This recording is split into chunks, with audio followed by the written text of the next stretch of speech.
me right here for the next couple of minutes and hear me out. For instance, if you have to go for a date tomorrow with a person who you haven't ever met and you're going for a first date, then wouldn't you want to check out their Facebook profile, their Instagram handle, their LinkedIn profile, and even Google their name to see that if that person is actually someone who you want to go with, or just to try and understand that person a lot better? And what are the odds that the other person would not be doing the same for you?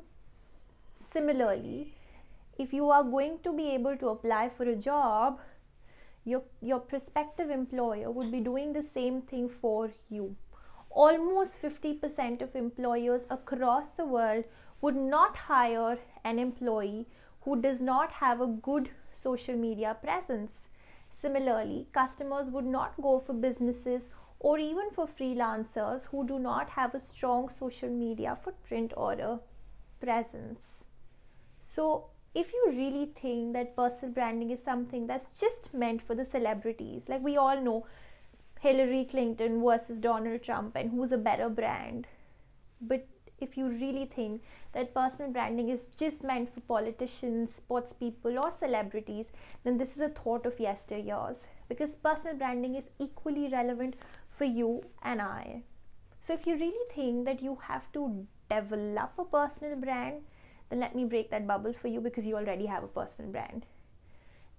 Jeff Bezos once said that personal branding is what people say about you when you're not in the room.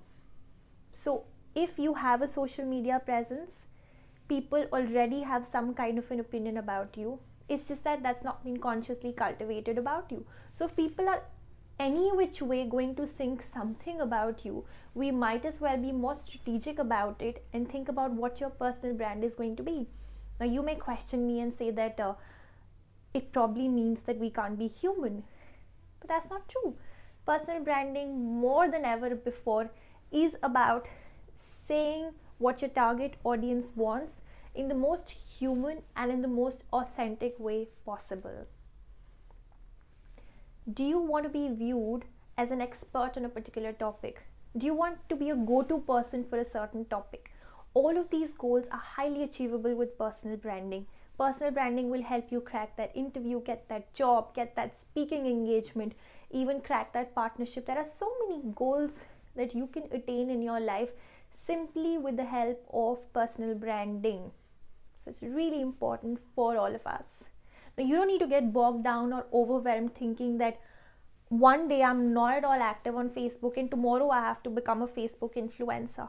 It doesn't happen that quick, and it requires a carefully crafted out plan which can be in digestible chunks. So you don't have to become an overnight sensation, but yes, you have to be really consistent with the message about your brand that you really want to put out there. So I just want to drive home the point that personal branding is something that's no longer just meant for celebrities. Whether you're in a job, whether you're doing your own business, whether you're planning to do something in the future and not doing something, or you're not doing anything at all, personal branding is something that's meant for all of us, unless you want to leave your brands openly in front of other people. And I would suggest that keep a grip of what people really think about you through your personal branding endeavors.